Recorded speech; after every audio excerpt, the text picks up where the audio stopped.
नमस्कार, आप देख रहे हैं सी न्यूज भारत और मैं हूं आपके साथ आकांक्षा। तो वक्त हो चुका है न्यूज बुलेटिन का और आज इस न्यूज बुलेटिन में हम जानेंगे कि किस हॉस्पिटल में पत्रकार सम्मान व कॉकलियर इम्प्लांट ऑपरेशन का किया गया शुभारंभ, किस मंदिर में हुई चोरी का पुलिस ने किया खुलासा और कहां 22 वर्षीय एक किशोर का शव मिलने से ग्रामीणों में मचा हड़कंप। ये सब जानेंगे विस्तार से, तो चलिए शुरू करते हैं खबरों का सिलसिला। अमलतास हॉस्पिटल द्वारा मीडिया सम्मान समारोह आयोजित किया गया। अमलतास हॉस्पिटल प्रबंधक विजय जाट द्वारा बताया गया कि कार्यक्रम की शुरुआत अतिथियों द्वारा मां सरस्वती के चित्र के समक्ष दीप प्रज्वलित कर पुष्पमाला अर्पित कर की गई, जिसके बाद नवीन प्रेस क्लब देवास की कार्यकारिणी का सम्मान अमलतास हॉस्पिटल के संस्थापक सुरेश सिंह भदौरिया द्वारा किया गया व अमलतास हॉस्पिटल के बारे में जानकारी दी गई कि किस प्रकार इस कोरोना काल में हॉस्पिटल में पदस्थ समस्त स्वास्थ्य कर्मियों ने अपनी जान जोखिम में डालकर लोगों की जान बचाई है। अमलतास हॉस्पिटल में साहिबा उम्र 2 वर्ष व नागेश्वर उम्र 5 वर्ष का cochlear implant operation doctor Satya Prakash Dubey द्वारा किया गया। देवास से सी न्यूज संवाददाता दिलीप सोलंकी की रिपोर्ट। देवास के प्रताप नगर में मंदिर में हुई चोरी का पुलिस ने खुलासा कर दिया है। पुलिस ने एक आरोपी को गिरफ्तार कर 1 लाख की मशक्का के साथ जब्त किया है। वहीं संजय सिंह ने बताया कि आरोपी मंदिर की रेकी रखकर चोरी की वारदातों को अंजाम देता था। पहले भी एक मंदिर में चोरी का अपराध उक्त आरोपी पर पंजीबद्ध है। 2021 को प्रताप नगर स्थित सप्तश्रृंगी माताजी दशा माता मंदिर में एक अज्ञात आरोपी द्वारा मंदिर में रात्रि में घुसकर माताजी के छत्र, चांदी के मुकुट, चांदी की चरण पादुकाएं, छोटे बड़े 8-10 छत्र, आर्टिफिशियल छत्र, मुकुट और चांदी की पायजेब आदि सामान की चोरी की गई थी, जिस पर थाना सिविल लाइन में चोरी का अपराध धारा 457, 380 का दर्ज किया गया था।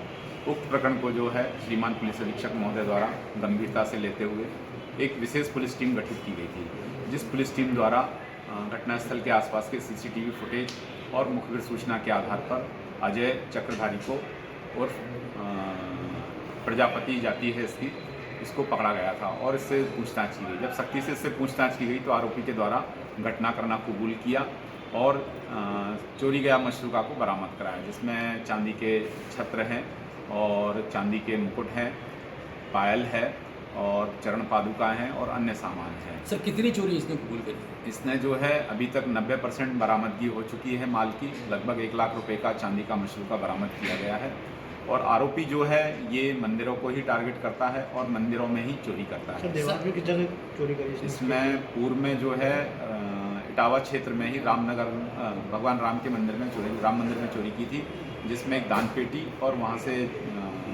लाउड स्पीकर का जो पीए सिस्टम है वो चोरी किया गया था। सर इसके साथ और भी कोई साथी है इसके, अकेला है सर? ये इसकी मोडस ऑपरेंडी ये अकेला अपराध करता है। सर क्या लगता है सर कई मंदिरों में चोरियां हुई है देवास जिले में, उसमें इसका हाथ हो सकता है? बिल्कुल हो सकता है। इसी के संबंध में इससे पूछताछ की जा रही है। पूछताछ के लिए पुलिस ने इसका पुलिस रिमांड लिया हुआ है। देवास से सी न्यूज संवाददाता दिलीप सोलंकी की रिपोर्ट। गाड़ी में एक लाश मिलने से ग्रामीणों में हड़कंप मच गया। ग्रामीणों द्वारा बताया गया कि एक व्यक्ति की नजर लाश पर पड़ी, जो कि शोर मचाया। तत्पश्चात ग्रामीणों की भीड़ जुट गई। मिली जानकारी के मुताबिक ये किशोर के गले में शर्ट के फंदा लगा था। इस संबंध में जानकारी मिली कि 12चट्टी थाना अंतर्गत धमना गांव निवासी स्वर्गीय सरयू मंडल के बड़े पुत्र राहुल मंडल बताए जा रहे हैं, जो कि सुबह में ही किसी काम के द्वारा बुलाए जाने पर अपने घर से निकले थे। इस घटना से आसपास के ग्रामीणों में दहशत का माहौल बना है। वहीं परिवार वालों का रो रो कर बुरा हाल है। हालांकि मृत्यु के बारे में कोई विशेष जानकारी नहीं मिली है। गया से कैमरा पर्सन अर्जुन केशरी के साथ अशोक शर्मा की रिपोर्ट। त्रिस्तरीय पंचायत चुनाव को लेकर मोनिया प्रखंड में रविवार को शांतिपूर्ण ढंग से मतदान संपन्न हुआ। वहीं प्रखंड के 238 बूथों पर 66% पोल हुआ मतदान। 6 पदों पर हुए मतदान के बाद 1823 प्रत्याशियों की किस्मत का ईवीएम व पेटी में बंद हो गई है। लोकतंत्र के इस महापर्व में युवाओं तथा महिला और बुजुर्गों ने बढ़ चढ़ कर हिस्सा लिया। जिला परिषद सदस्य, मुखिया, वार्ड सदस्य तथा पंचायत समिति सदस्य पदों का मतदान इलेक्ट्रॉनिक वोटिंग मशीन के जरिए हुआ, जबकि सरपंच व पंच के लिए वोट बैलेट पेपर के जरिए डाले गए। कैमूर से सी न्यूज संवाददाता धीरेन्द्र कुमार सिंह के साथ कर्णदानी तिवारी की रिपोर्ट। कैमूर जिले के मोनिया अनुमंडल के 5वें चरण में चल रहे त्रिस्तरीय पंचायत चुनाव में ईवीएम मशीन और बैलेट पेपर के द्वारा, जिसमें मुखिया, वार्ड सदस्य, बीडीसी, जिला पार्षद, सरपंच पदों के लिए शाहबाजपुर पंचायत के अतरौलिया गांव में आज पूरी जांच करने के बाद लोगों ने अपने मत का 75% मतदान किया। वहीं मतदान करने के बाद लोगों में खुशी का माहौल दिखा। कैमूर से कैमरा पर्सन प्रद्युमन पाठक के साथ आनंद मोहन की रिपोर्ट। देवरिया जनपद बिहार प्रांत से सटा हुआ है, जिसके कारण प्रतिदिन हजारों की तादाद में मरीज इलाज के लिए जिला अस्पताल आते हैं और गंभीर मरीज को इलाज के लिए मेडिकल कॉलेज जाना पड़ता था, जिससे काफ़ी दिक्कतें होती थी और गंभीर मरीजों की रास्ते में मौत भी हो जाती थी। मेडिकल कॉलेज शुरू होने से अब मरीजों के जटिल रोगों का इलाज भी यहीं संभव होगा। वहीं कल उद्घाटन की तैयारी जोरों शोरों से हो रही है। तैयारी का जायजा लेने जिलाधिकारी आशुतोष निरंजन और पुलिस अधीक्षक doctor Shripati Mishra medical college पहुंचे और जरूरी दिशा निर्देश भी दिए। मेडिकल कॉलेज के उद्घाटन को लेकर कुछ लोगों से बात की। उनका कहना था कि ये सौभाग्य का विषय है कि मेडिकल कॉलेज में बच्चे पढ़ेंगे और सेवा देंगे। मेडिकल कॉलेज से ग्रामीण इलाके के लोगों की समय की बचत होगी और जो 50 से 60 किलोमीटर जाना पड़ता था उसको नहीं जाना पड़ेगा। ये सरकार ने बहुत अच्छा काम किया है। सभी लोग इस मेडिकल कॉलेज को लेकर उत्साहित हैं। हमारे प्रधानमंत्री श्री नरेंद्र मोदी जी सिद्धार्थनगर से यहाँ इस मेडिकल कॉलेज का उद्घाटन, वर्चुअल उद्घाटन करेंगे। करीब सवेरे 10:30 बजे का समय रखा गया है और यहाँ पे महर्षि देवरा बाबा राज्य चिकित्सा महाविद्यालय में देवरिया जनपद के गणमान्य सांसद, विधायक और मंत्री और कहते हैं विशिष्ट अतिथिगण उपस्थित रहेंगे और इसका प्रसारण वहाँ सिद्धार्थनगर से किया जाएगा और 2 वे सिस्टम है। अगर प्रधानमंत्री या अन्य कोई विशिष्ट व्यक्ति बात करना चाहेगा तो वो बात कर सकता है। इसकी तैयारी अपने वहाँ की है। यहाँ पर कहते हैं हम लोगों ने विशिष्ट अतिथियों को बैठने के लिए व्यवस्था की है और प्रोजेक्शन पे वहाँ का उद्घाटन समारोह लाइव प्रसारित होगा। इसके अलावा 2 वे सिस्टम लगाई गई है 2 लीज लाइन के साथ कि कहीं भी कोई बाधा ना हो उत्पन्न हो। क्या सुविधाएं मेडिकल कॉलेज में है यहाँ पे? वर्तमान में चिकित्सा शिक्षक की नियुक्ति के साथ कई विभागों में विशेषज्ञ चिकित्सक तैनात हो रहे हैं। इन चिकित्सक के तैनात होने से जो मरीजों को हम लोगों को गोरखपुर और लखनऊ संदर्भित करना पड़ता था वो अब भविष्य में करना नहीं पड़ेगा, क्योंकि लिए हर साल मेरे पास 100 MBBS छात्र पढ़ने के लिए आ रहे हैं। 5 साल में अगर गणना की जाए तो 500 MBBS छात्र निकलेंगे और क्योंकि लिए यहाँ पे अभी तक MBBS छात्र की पढ़ाई की व्यवस्था नहीं थी। इन छात्रों को लखनऊ, गोरखपुर या अन्य जगह एडमिशन लेना पड़ता था, लेकिन हम लोग उम्मीद करते हैं कि इन छात्रों के रहने से ये लोग भविष्य में यहीं पे अपनी चिकित्सा व्यवस्था या अपनी क्लिनिक या सरकारी सेवा में देंगे। इससे हमारे जो मरीज और डॉक्टर का अनुपात है ये जो है काफ़ी हद तक जो अभी डिस्टर्ब है, क्योंकि हमारे पास मरीजों की संख्या में डॉक्टर बहुत कम है, वो संख्या बढ़ जाने के कारण अच्छी चिकित्सा व्यवस्था हो जाएगी।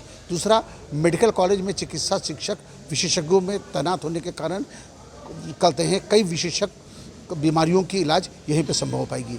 डॉक्टर साहब, कितने की लागत से बन रहा है ये? कितने स्टाफ मतलब चिकित्सा शिक्षक रखे गए हैं? वर्तमान में ये कहते हैं उत्तर प्रदेश राजकीय निर्माण निगम लिमिटेड द्वारा बनाया जा रहा है और करीब 208 करोड़ रुपया में ये इसका निर्माण हुआ है और यहाँ पे वर्तमान में अभी तक 45 चिकित्सा शिक्षक, 21 सीनियर रेजिडेंट और 50 जूनियर रेजिडेंट नियुक्त कर दिए गए हैं। कितने जिलों को फायदा होगा आपके इस मेडिकल कॉलेज से? इस मेडिकल कॉलेज के संचालन से आसपास के बिहार प्रांत के जिले बलिया, कुशीनगर के मरीजों को यहाँ पे सुविधा मिल पाएगी। बन क्या लाभ मिलेगा, कितना उत्साह है कल उद्घाटन होगा इसका? साहब, मेडिकल कॉलेज बनने से सुदूर क्षेत्र के जो ग्रामीण इलाके के लोग हैं उनका समय का बचत हुआ और इस बचत से ज़िंदगी की भी बचत होगी। हम लोगों को गोरखपुर जाना पड़ता था जो 50 किलोमीटर 55 किलोमीटर दूर यहाँ से पड़ता है देवरिया, प्रॉपर देवरिया से। अभी बिहार क्षेत्र से सटे अपना देवरिया जनपद पड़ता है करीब 50 किलोमीटर इधर, तो 100 किलोमीटर के डिस्टेंस में 50 किलोमीटर के अंदर यह मेडिकल कॉलेज सरकार ने बहुत बढ़िया काम किया है। इससे ग्रामीण इलाके के लोगों की ज़िंदगी को राहत मिला है। कितना उत्साह है? बहुत ज़्यादा उत्साह है और उसमें भी महर्षि देवराहा बाबा के नाम पर एक मेडिकल कॉलेज बना है, तो ये बहुत यशस्वी काम सरकार ने किया है। जनमानस की तरफ से सरकार को ढेर सारी शुभकामनाएं है। क्या नाम है आपका? संजय ओझा। देवरिया में कितना लाभ आप लोगों को मिलेगा इससे? जी बहुत ज़्यादा लाभ मिलेगा इन लोगों से। हम लोग जो गोरखपुर दौड़ के जाते थे, अब वो हमको गोरखपुर नहीं जाना पड़ेगा, यहाँ बगल में मिल जाएगा तो और ज़्यादा सुविधा मिल जाएगी हम लोग को। किस कल उद्घाटन हो रहा है इसका, किस तरह का लाभ मिलेगा आप लोग, कितना उत्साह है? जी हम लोगों को तो बहुत उत्साह है कि हम लोग ये सोच रहे थे जितना जल्दी से जल्दी हो सके ये चालू हो जाए, और कल वो समय आ गया कि कल ये चालू हो जाएगा। क्या नाम है आपका? जी मृत्युंजय पांडे। देवरिया से सीनू संवाददाता ज्ञानेंद्र नाथ मिश्रा की रिपोर्ट। आगामी 27 अक्टूबर को महिलाओं से संवाद करने आ रही कांग्रेस महासचिव प्रियंका गांधी वाड्रा को झांसी में कार्यक्रम आयोजित करने के लिए जगह नहीं मिल रही है। कांग्रेस ने भाजपा पर ओछी व घटिया राजनीति करने का आरोप लगाते हुए प्रदर्शन का निर्णय लिया है।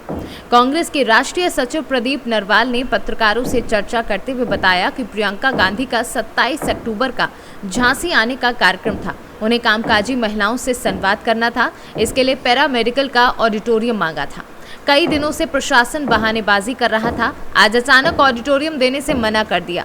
जब उनसे दीनदयाल सभागार या अन्य स्थान उपलब्ध कराने को कहा गया तो प्रशासन ने वह भी नहीं दिया। राष्ट्रीय सचिव ने आरोप लगाया कि रानी की नगरी में महिलाओं की आवाज दबाने की कोशिश भाजपा सरकार कर रही है। हर पॉलिटिकल पार्टी के लिए संवाद उनका नारी शक्ति संवाद होना था, जिसमें सिर्फ 1000 महिलाओं से बात करने के लिए चिन्हित हो गया। ये यहाँ प्रशासन ने इस जगह है उसके परमिशन नहीं दे रहे हैं। हमने कहा कोई भी अब सरकारी जगह मुहैया करा दी जहाँ पे कार्यक्रम कर सके, कोई अब इस कार्यक्रम को आगे बढ़ाया जा रहा है। 27 को भी लोग किसी भी तरह के हमारी जगह मुहैया नहीं करा रहे हैं, जिसके चलते हम कल यहाँ पे प्रदर्शन भी करेंगे झांसी में, हमारे जिला और शहर अध्यक्ष के नेतृत्व में। और हम लोग क्योंकि यहाँ पे झांसी में 1 तारीख को हमारी यात्रा का समापन भी है यहाँ पे झांसी में, प्रतिज्ञा यात्रा का, और इसके विरोध में भी प्रदर्शन करेंगे और साथ में यात्रा में दिखा देंगे हम कि यहाँ पे दीदी से आने से रोकने का नतीजा क्या होता है। यदि आप दीदी को नहीं आने दोगे, ऑडिटोरियम नहीं दोगे और सिर्फ 1000 महिलाओं की आवाज़ नहीं सुन पा रहे हो, क्या दिखाएंगे? हम बड़ी भारी यहाँ पे लोकतांत्रिक तरीके भीड़ जुटाएंगे और लोगों में संदेश देंगे और झांसी के गांव-गांव में जाके बताएंगे कि कैसे ये प्रशासन महिलाओं की आवाज़ को दबा रहा है।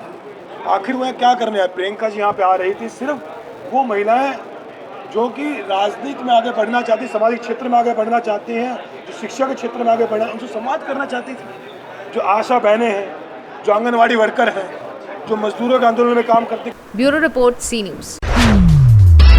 भारतीय जनता पार्टी अल्पसंख्यक मोर्चा के पदाधिकारियों का परिचय सम्मेलन आज लाइट चौराहे के निकट एक होटल में आयोजित किया गया।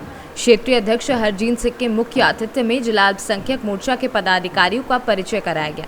इस दौरान मोर्चा के जिलाध्यक्ष संजय लोंगसे ने बताया कि जिले के कार्यकारिणी में 16 पदाधिकारी मनोनीत किए गए हैं। इसके अलावा 12 मंडल गठित किए गए हैं। प्रत्येक मंडल में सदस्यों की संख्या मिलाकर जिले में कुल पदाधिकारियों की संख्या लगभग 300 है। उन्होंने बताया कि मोर्चा द्वारा आगामी विधानसभा चुनाव में भाजपा सरकार द्वारा अल्पसंख्यकों के लिए किए गए कार्यों को आम जनता तक पहुंचाया जाएगा। मेरा नाम संजय लोंगसन है, मैं जिलाध्यक्ष अल्पसंख्यक मोर्चा।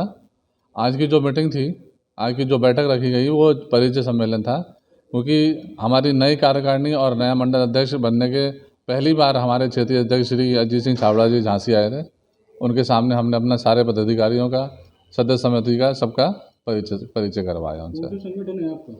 अल्पसंख्यक मोर्चा का संगठन है भारतीय जनता पार्टी अल्पसंख्यक मोर्चा। कितने पदाधिकारी हैं इसमें? हमारे पदाधिकारी हैं जिसमें 16 तो हमारे हैं जिला में और मंडल में हैं 12, और 12 की जो टीम बननी है सब में 21 अधिकारी पदाधिकारी लोग रहेंगे, तो लगभग 300 से ऊपर हमारे सब जिला। आगामी 2022 के चुनाव की क्या तैयारी है आपकी? आगामी चुनाव जो आने वाला है उसके लिए बहुत अच्छी तैयारी है, और हम लोग सब जितने भी हमारे अधिकारी पदाधिकारी और जितने भी कार्य समिति के सदस्य हैं, सब डोर टू डोर जाके जितने भी सदस्य हैं उनको इकट्ठा करेंगे और लोगों को जागरूक करेंगे कि भारतीय जनता पार्टी को वोट डालें। और हमारी उम्मीद यही रही कि इस बार भी उत्तर प्रदेश में बीजेपी की सरकार बने और बहुमत से बने और अच्छी सरकार बने। मुद्दे बहुत हैं, जैसे कि जो अल्पसंख्यक के जो मुद्दे हैं, जो इतने योजनाएं अल्पसंख्यक की जो बीजेपी ने रखी हैं, मैं समझता हूँ कि पहली बार ऐसा कोई पार्टी है जो अल्पसंख्यक को इतना महत्व दे रही है और इतनी योजनाएं चालू करी हैं, और योजनाएं नहीं करी हैं, उनको करके भी दिखाया है। ये हमारी सारी योजनाएं रहेंगी, लोगों के सामने हम बताएंगे और बाकी सब जोड़ेंगे हमसे। ब्यूरो रिपोर्ट, सी न्यूज़। भारत पाकिस्तान का हाई वोल्टेज क्रिकेट मैच शाम के 7:30 बजे हुआ। इस मैच में भारत की जीत के लिए झांसी के मंदिरों में पूजा अर्चना और हवन किया गया। भारत और पाकिस्तान का मैच जब जब होता है तब तक भारतीयों की खुशी का ठिकाना नहीं रहता। इससे पहले भी भारत पाकिस्तान को कई बार T20 वर्ल्ड कप में बुरी तरह से पराजित कर चुका है, लेकिन उत्साह बिल्कुल उसी तरह भारतीयों का बना रहता है। भारत और पाकिस्तान का मुकाबला सबसे ज्यादा दिलचस्पी के साथ देखा जाता है। इस मैच में भारत की जीत के लिए झांसी के मंदिरों में विशेष पूजा अर्चना और हवन किया गया।